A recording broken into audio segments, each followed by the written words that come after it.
நம்ம அல்ட்ராவோட எல்லா தயாரிப்புகளுமே ஆரோக்கியமான ஃபுட் கிரேட் ஸ்டெயின்லெஸ் ஸ்டீலால் தயாரிக்கப்பட்டது. அல்ட்ரா என்றால் ஆரோக்கியம்.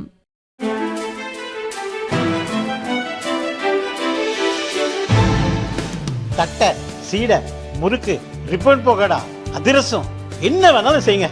ஒரே ஒரு 5 லிட்டர் இதய மந்த்ரா கடல் எண்ணெய் பேக் ஒரு மாசம் முழுசுக்கும் அத்தனை சமையல முடிச்சு விடலாம். இதய மந்த்ரா.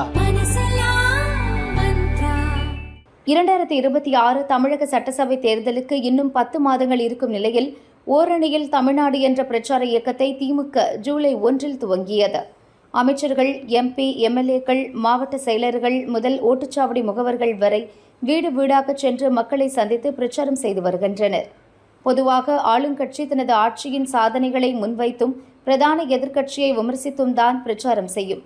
ஆனால் மத்திய பாஜக அரசை மட்டுமே விமர்சித்து தேர்தல் பிரச்சாரத்தை திமுக துவங்கியுள்ளது.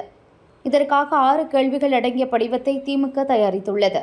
அதை மக்களிடம் கொடுத்து ஆம், இல்லை என பதிலை பெற்று வருகின்றனர். தமிழகத்தின் மண், மொழி, மானம் காப்பாற்றப்பட வேண்டும் என நினைக்கிறீர்களா? நீட் போன்ற தேர்வுகளில் நம் இளைஞர்களின் எதிர்காலத்தை பாதுகாக்க வேண்டுமா?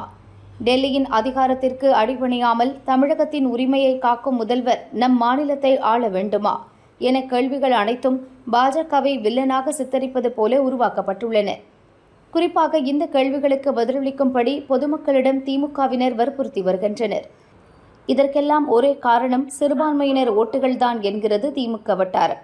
ஜெயலலிதா மறைவுக்கு பின் பாஜ எதிர்ப்புதான் தமிழக அரசின் முக்கிய அம்சமாக உள்ளது. பாஜ எதிர்ப்பில் தீவிரம் காட்டியதால் தான் 2019, 2024 லோக்சபா தேர்தல், 2021 சட்டசபை தேர்தல்களில் திமுக கூட்டணி பெரும் வெற்றியை பெற்றது. அது மட்டுமல்லாது பாஜகவை தீவிரமாக எதிர்ப்பதால் சிறுபான்மையினர் ஓட்டுகள் மொத்தமாக கிடைக்க வழிவகுக்கும். மும்மொழி கொள்கை, நீட் தேர்வு எதிர்ப்பு, தமிழகத்திற்கு நிதி மறுப்பு ஆகிய விவகாரங்கள் தேர்தலில் பெரும் பயன் தரும் என திமுக தலைமை நினைக்கிறது. எனவே வரும் சட்டசபை தேர்தலிலும் அதே பாஜ எதிர்ப்பு உத்தியை முதல்வர் ஸ்டாலின் கையில் எடுத்துள்ளார் என திமுக தரப்பில் தெரிவிக்கப்பட்டது.